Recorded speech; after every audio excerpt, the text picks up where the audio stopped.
एक राष्ट्रभक्त मुसलमान क्या मेयर बन सकता है? हमारे देश में बनना मुश्किल है, इधर वो जगह ही नहीं है, सवाल ही पैदा नहीं।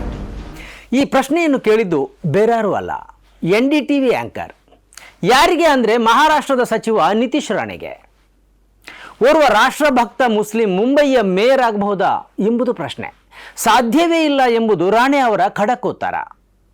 ಮುಸ್ಲಿಂ ವ್ಯಕ್ತಿ ರಾಷ್ಟ್ರಭಕ್ತ ಆದರೆ ಅವರಿಗೆ ಇಲ್ಲಿ ಉಳ್ಕೊಳ್ಳೋದಕ್ಕೆ ಬೇಕಾದ ಫೆಸಿಲಿಟಿಯನ್ನು ಕೊಡ್ತಾ ಇದ್ದೇವೆ, ಅದವರಿಗೆ ಸಾಕು, ಅಲ್ಲಿಗೆ ಅವರು ಮುಚ್ಚಿಕೊಂಡು ಇರಲಿ ಎಂಬ ರೀತಿಯಲ್ಲಿ ಅವರು ಉತ್ತರಿಸಿದ್ದಾರೆ. आपने सीधे कह दिया राष्ट्रभक्त मुसलमान देश में रह रहे हैं ना, सुख से रह रहे हैं, उनको फैसिलिटीज मिल रही, उतना तक ठीक है, मेयर क्यों बनना? बट बीएमसी के तो मेयर मुसलमान रहे हैं वैसे। अब आपत्ति है, बीएमसी के तो मेयर वैसे मुसलमान रहे हैं इससे पहले। एक बने होंगे और उसके बाद अभी तो फिलहाल पॉसिबल नहीं है. ಬಿಜೆಪಿಯ ಓರ್ವ ಸಾಮಾನ್ಯ ಕಾರ್ಯಕರ್ತ ಆಗಿರ್ತಿದ್ರೆ ಈ ಮಾತಿಗೆ ಬೆಲೆ ಕೊಡಬೇಕಾಗಿರಲಿಲ್ಲ. ಯಾವುದೋ ಕಾರ್ಯಕರ್ತ ವಿಡಿಯೋ ಮಾಡಿ ಸೋಷಿಯಲ್ ಮೀಡಿಯಾದಲ್ಲಿ ಹಂಚಿಕೊಂಡಿದ್ರು ಅದನ್ನು ನಾವು ಪರಿಗಣಿಸಬೇಕಾಗಿರಲಿಲ್ಲ. ಆದರೆ ಇದು ಯಾವುದೋ ಒಬ್ಬ ವ್ಯಕ್ತಿ ಅಲ್ಲ, ಮಹಾರಾಷ್ಟ್ರ ಸರ್ಕಾರದ ಸಚಿವ, ಬಿಜೆಪಿಯ ನಾಯಕ, ರಾಷ್ಟ್ರದ ಪ್ರಮುಖ ಟಿವಿ ಚಾನೆಲ್ನಲ್ಲಿ ಒಂದಾದ NDTVಯಲ್ಲಿ ಕುಳಿತು ಇಷ್ಟೊಂದು ಬಹಿರಂಗವಾಗಿ ಅವರು ಇಂತಹ ಅಭಿಪ್ರಾಯ ಹಂಚಿಕೊಳ್ತಾರೆ ಅಂದರೆ, ಮತ್ತು ಅವರ ವಿರುದ್ಧ ಈವರೆಗೆ ಬಿಜೆಪಿ ಯಾವ ಕ್ರಮವನ್ನು ಕೈಗೊಳ್ಳುವುದಿಲ್ಲ ಅಂದರೆ ಇದು ಅವರ ವೈಯಕ್ತಿಕ ನಿಲುವು ಅಲ್ಲ ಎಂದೇ ಹೇಳಬೇಕಾಗತ್ತೆ. ಪಕ್ಷ ಬಹಿರಂಗವಾಗಿ ಹೇಳದೇ ಇರುವುದನ್ನು ಇವರು ಹೀಗೆ ಬಹಿರಂಗವಾಗಿ ಹೇಳಿದ್ದಾರೆ. ಆದ್ದರಿಂದಲೇ ಪಕ್ಷ ಅವರ ವಿರುದ್ಧ ಯಾವ ಕ್ರಮವನ್ನು ಕೈಗೊಂಡಿಲ್ಲ, ಅವರಿಗೆ ಶೋಕಾಸ್ ನೋಟಿಸನ್ನು ಜಾರಿ ಮಾಡಿಲ್ಲ.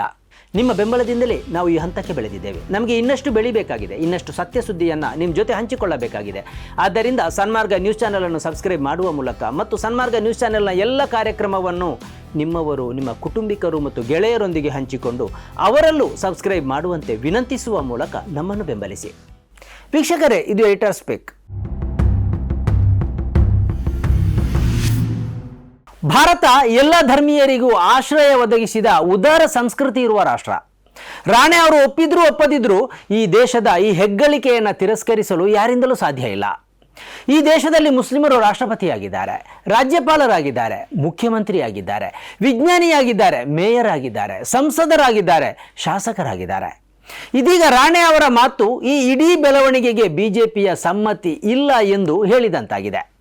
ಅದು ಮುಸ್ಲಿಮರನ್ನು ಸಂಸದರಾಗುವುದು ಬಿಡಿ, ಮೇಯರ್ ಆಗುವುದನ್ನು ಬಯಸ್ತಾ ಇಲ್ಲ. ಬಿಜೆಪಿಗೆ ಮುಸ್ಲಿಮರು ವೋಟು ಹಾಕಬಹುದು, ಆದರೆ ಅವರು ಸ್ಥಾನಮಾನವನ್ನು ಬಯಸಬಾರದು ಎಂದು ರಾಣೆ ಹೇಳಿದಂತಾಗಿದೆ. ಇವರ ಮಾತಿನಿಂದಾಗಿ ಇನ್ನೂ ಕೆಲವು ಪ್ರಶ್ನೆಗಳು ಹುಟ್ಟಿಕೊಳ್ಳುತ್ತೆ. ಕೇಂದ್ರ ಸಚಿವ ಸಂಪುಟದಲ್ಲಿ ಒಬ್ಬನೇ ಒಬ್ಬ ಮುಸ್ಲಿಂ ವ್ಯಕ್ತಿ ಇಲ್ಲ. ಬಿಜೆಪಿಯ ಅಷ್ಟು ಮುಖ್ಯಮಂತ್ರಿಗಳಲ್ಲಿ ಒಬ್ಬನೇ ಒಬ್ಬ ಮುಸ್ಲಿಂ ಮುಖ್ಯಮಂತ್ರಿ ಇಲ್ಲ. ರಾಣೆ ಅವರ ಮಾತಿಗೂ ಇವುಗಳಿಗೂ ಸಂಬಂಧ ಇದೆಯೇ ಎಂಬ ಪ್ರಶ್ನೆಯೂ ಉದ್ಭವಿಸುತ್ತೆ. आपको लगता है कि किसी की सोच ऐसी नहीं है जिसको मेयर पद दी जाए? नहीं बना सकते हम इसलिए क्योंकि मुंबई में जिस तरीके से, मुंबई एक सेंसिटिव शहर है, फाइनेंशियल कैपिटल है, इसलिए यहाँ का मेयर ही हिंदू ही बनेगा और वो भी मराठी ही बनेगा. ಭಾರತವನ್ನು ಸರ್ವಧರ್ಮೀಯರಿಗೆ ಆಶ್ರಯ ಒದಗಿಸಿದ ಉದಾರ ಸಂಸ್ಕೃತಿ ಇರುವ ರಾಷ್ಟ್ರ ಎಂದು ರಾಣೆ ಅವರ ಪಕ್ಷವೇ ಆಗಾಗ ಹೇಳ್ತಾ ಇರುತ್ತೆ. ಅದು ಸುಳ್ಳು ಅಲ್ಲ.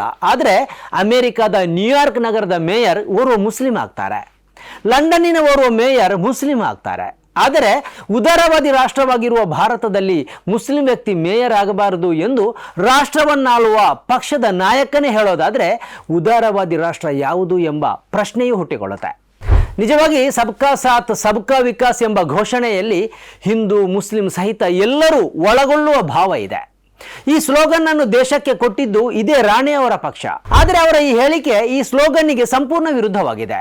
ಒಂದೋ ಬಿಜೆಪಿಯವರ ಮಾತಿನ ಬಗ್ಗೆ ಸ್ಪಷ್ಟೀಕರಣ ಕೊಡಬೇಕು, ಅಥವಾ ಬಿಜೆಪಿಯ ಸ್ಲೋಗನ್ನಿಗೂ ಅದರ ನಿಲುವಿಗೂ ಸಂಬಂಧ ಇಲ್ಲ ಎಂಬುದನ್ನು ಅದು ಬಹಿರಂಗವಾಗಿ ಹೇಳಬೇಕು. ಈ ದೇಶದಲ್ಲಿ ಮುಸ್ಲಿಮರು ಈ ಹಿಂದೆ ಮತ್ತು ಈಗಲೂ ಕೂಡ ಹಲವಾರು ಹುದ್ದೆಗಳನ್ನು ಅಲಂಕರಿಸಿದ್ದಾರೆ. ಆದ್ದರಿಂದ ಮುಂಬೈ ಮೇಯರ್ ಆಗುವುದಕ್ಕೂ ಸಾಂವಿಧಾನಿಕ ಹಕ್ಕು ಎಂದೂ ಕೂಡ ಇದೆ. ಈ ಹಕ್ಕನ್ನು ನಿರಾಕರಿಸುವುದಕ್ಕೆ ರಾಣೆ ಅವರಿಂದ ಸಾಧ್ಯನೇ ಇಲ್ಲ.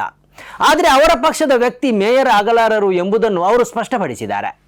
ಬಿಜೆಪಿ ಸೇರಿ ಅದರಲ್ಲಿ ಬೆಳೆದು ರಾಜಕೀಯ ಅಧಿಕಾರ ಪಡೆಯ ಬಯಸುವ ಮುಸ್ಲಿಮರಿಗೆ ಈ ಮೂಲಕ ಅವರು ಖಡಕ್ ಸಂದೇಶ ರವಾನಿಸಿದ್ದಾರೆ.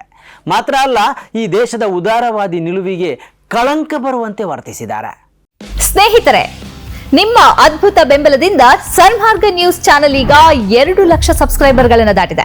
ಇದು ನಮ್ಮ ಯಶಸ್ಸಲ್ಲ, ಇದು ನಿಮ್ಮ ಯಶಸ್ಸು. ನಮ್ಮ ಮುಂದಿನ ಗುರಿ 4 ಲಕ್ಷ. ಇದು ಕಷ್ಟವಲ್ಲ.